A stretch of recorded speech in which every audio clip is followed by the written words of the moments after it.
નમસ્કાર મિત્રો, હવે ગુજરાતમાં ધીમે ધીમે વરસાદ વરસવાનું શરૂ થઈ ગયું છે, એટલે ગુજરાતના તમામ લોકો હવે સાવધાન થઈ જજો, કારણ કે હવે 2 દિવસ સુધી વરસાદ ભૂકા બોલાવશે।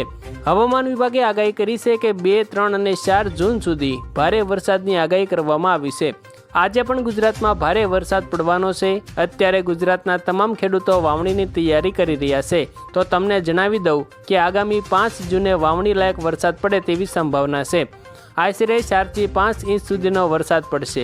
તો આજે ગુજરાતના કયા જિલ્લાઓમાં કેવો વરસાદ પડશે, પવન કેવો ફૂંકાશે અને દરિયામાંથી આવનારું તોફાન કયા વિસ્તારો સાથે ટકરાશે, તે દરેક સમાચારોની વાત કરીશું। પરંતુ મિત્રો, અત્યારે એક મોટું વાવાઝોડું અમદાવાદ નજીક શરૂ થયું છે, તેના ઉપર પણ એક નજર કરીશું। તો મિત્રો, આ વિડીયો શરૂ કરીએ એ પહેલાં આ વિડીયોની નીચે એક હાઇપ કરવાનું બટન છે, તેને જરૂરથી દબાવી દેજો, જેથી તમને દરરોજ વરસાદ અને વાવાઝોડા અંગેની જાણકારી મળી શકે। અને જો તમે અમારી આ યુટ્યુબ ચેનલ પર નવા છો તો ચેનલને સબસ્ક્રાઈબ જરૂરથી કરી દેજો અને આ વિડીયોને તમારી એક લાઇક જરૂરથી આપી દેજો। મિત્રો, આજે હવામાન વિભાગે આગાહી કરતાં જણાવ્યું છે કે આગામી 5 જૂને અમદાવાદ નજીક શરૂ થયેલું વાવાઝોડું આગળ વધશે અને તેની સાથે તોફાની પવન સાથે ભારે વરસાદ આવશે। ગઈકાલે મિત્રો, આ વાવાઝોડાને કારણે અનેક વિસ્તારોમાં તોફાની વરસાદ નોંધાયો, જેના અમુક દ્રશ્યો પણ તમે જોઈ શકો છો। અમુક વિસ્તારોમાં 4 ઇંચ સુધીનો વરસાદ નોંધાયો છે। મિત્રો, ગુજરાતમાં હવે તોફાની વરસાદ આવશે, તેની પાછળનું કારણ એ છે કે હાલ ગુજરાત નજીક ભારે વરસાદી વાવાઝોડા અને તોફાની પવનોના વંટોળ જોવા મળી રહ્યા છે, જેના કારણે હાલ ગુજરાતમાં ભારે પવન ફૂંકાઈ રહ્યો છે અને આવનારા 4 થી 5 દિવસ સુધી તોફાની વરસાદ પણ જોવા મળી શકે છે। મિત્રો, આ વાવાઝોડા ધીમે ધીમે ગુજરાતમાંથી પસાર થઈને ગુજરાતના અરબ સાગરના દરિયામાં જતા રહેશે, એટલે દરિયામાં ભારે તોફાન આવશે અને તેની મોટી અસર ગુજરાતમાં પણ જોવા મળી શકે છે, એટલે આવનારા 3 દિવસ સુધી સાવધાન થઈ જજો। અત્યારે મિત્રો, ગુજરાતથી ખૂબ દૂર એક મોટું વાવાઝોડું શરૂ થયું છે, તે અત્યારે ગુજરાતથી ખૂબ દૂર છે, પરંતુ આવનારા 25 જૂન આસપાસ તેની અસર ગુજરાતમાં પણ જોવા મળશે, એટલે આ વર્ષે વધારે વરસાદ તો આવશે જ, પરંતુ તેની સાથે તોફાની પવન પણ જોવા મળવાનો છે।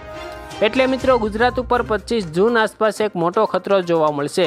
હાલ મિત્રો, અમદાવાદ નજીક ભારે વંટોળ શરૂ થયું છે, તેની અસર આસપાસના જિલ્લાઓમાં પણ જોવા મળી રહી છે। હાલ અમદાવાદ નજીકના પંથકોમાં ભારે વરસાદ પડી રહ્યો છે અને આ વરસાદ હવે ધીમે ધીમે સૌરાષ્ટ્ર અને કચ્છ બાજુ આગળ વધશે, એટલે આવનારા 3 દિવસ સુધી વરસાદ જોવા મળવાનો છે। અત્યારે અમદાવાદના દરેક લોકોને અમદાવાદ જિલ્લાના દરેક લોકોને એલર્ટ કરવામાં આવ્યા છે।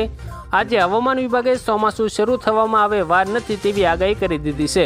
અત્યારે આ વાવાઝોડું અમદાવાદ અને ભાવનગરની વચ્ચે જોવા મળી રહ્યું છે, જેની થોડી અસર ભાવનગરમાં પણ ગઈકાલે રાત્રે જોવા મળી હતી। હવે આ વાવાઝોડું ધીમે ધીમે સૌરાષ્ટ્રના જિલ્લાઓ બાજુ આગળ વધી રહ્યું છે અને છેલ્લે અરબ સાગરના દરિયામાં જતું રહેશે, એટલે આગામી 1 અઠવાડિયા સુધી સૌરાષ્ટ્રના પંથકોમાં ભારે તોફાની વરસાદ આવવાની સંભાવના છે। મિત્રો, ત્યાર પછીના હવામાન સમાચાર ઉપર એક નજર કરીએ તો મિત્રો, આજે હવામાન વિભાગ દ્વારા ગુજરાત રાજ્ય માટે આગામી 3 દિવસની વરસાદની નવી આગાહી અને ચેતવણી જાહેર કરવામાં આવી છે। રાજ્યના અનેક જિલ્લાઓમાં ભારેથી અતિભારે વરસાદની શક્યતાને પગલે હવામાન વિભાગે રેડ અને ઓરેન્જ એલર્ટ જાહેર કર્યું છે। ખાસ કરીને ઓરેન્જ એલર્ટવાળા વિસ્તારોમાં સ્થાનિક પ્રશાસને અને લોકોને સાવચેત રહેવાની અપીલ પણ કરવામાં આવી છે। મિત્રો, આ 3 દિવસ દરમિયાન સમગ્ર રાજ્યના તમામ જિલ્લાઓમાં 50 થી 60 કિલોમીટર પ્રતિ કલાકની ઝડપે તોફાની પવન ફૂંકાવાની પૂરેપૂરી શક્યતાઓ છે।